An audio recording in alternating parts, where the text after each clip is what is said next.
Gatagata-ini ka mweri wa kenda nginyagia Dithemba mbura nĩ ĩtanyagwo kuura ona gũtuĩka atĩ na gĩkĩro kĩnene ũndũ ũrĩa ũteithagia kwandandũra magetha ma irio na mĩmera ĩtiganĩte kaunti-ini ngũrani. No rĩu kũringana na arathi ya riera maũndũ maya kwĩhĩrĩria thutha wa ndarĩrĩ cia mbura ĩrĩa ĩratanyagwo kwaga kwĩyonania. Kuringana na David Gikungu, murugamiriri wa ruhonge rwa guthima na kuratha uhoro wa riera kaunti-ini ya Machakos, augite kaunti cia Siaya, Kisii, Homa Bay, Nyamira, Githumo na Migori cia kwamũkĩra mbura nyingaingĩ kumana nacio gũkuhĩrĩria iria rĩa Victoria.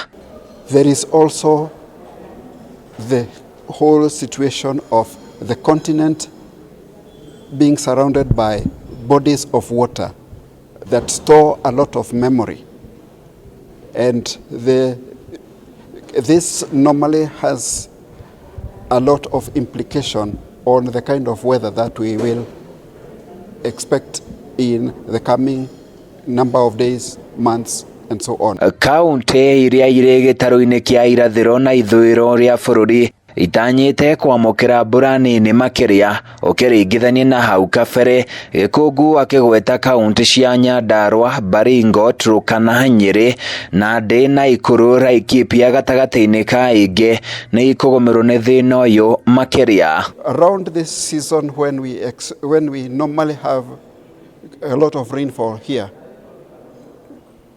in the areas of the Sudans, normally we do not have rainfall. But if you look at what has been happening there, it's a reversal of the system. They've been reporting a lot of rainfall.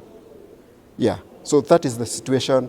It is quite practical. It's what you will see on the ground. Jenny Jerry, afitha kuma ruhonge-inĩ rwa ministry ya ũrĩmi na ngirigaca, augite thĩna ũyũ wa kwaga mbura nĩ ũtanyĩte kũhinyĩrĩria arĩmi a mahiũ a mĩmera na thamaki na njĩra nene, ĩndĩ akiuga nĩ mebangĩte na kwĩharĩria gũthiũrũrũka magĩthomithagia arĩmi aya njĩra cia gwitiria thĩna ũyũ. You'll have less feed for the animals, you'll have less water and feed that goes with the fish.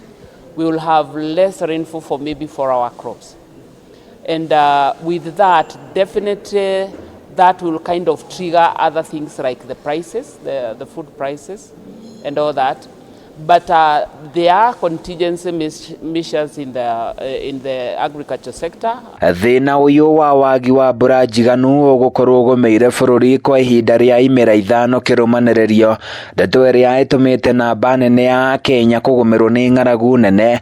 Ataramu a riera makiuga bururi ni ubatie gutacukia makinya meru ma kung'ethanira na thina uyu. We also have other outbreaks, cases like yellow fever, which was expected like areas because of the climatic change conditions, where the breeding patterns of mosquitoes you spread yellow fever, and especially Isiolo.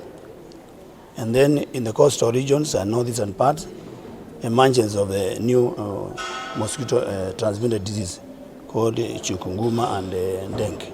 Handũ-inĩ ya Kameme TV niĩ njĩtagwo Francis Mwangi wa Wawĩra.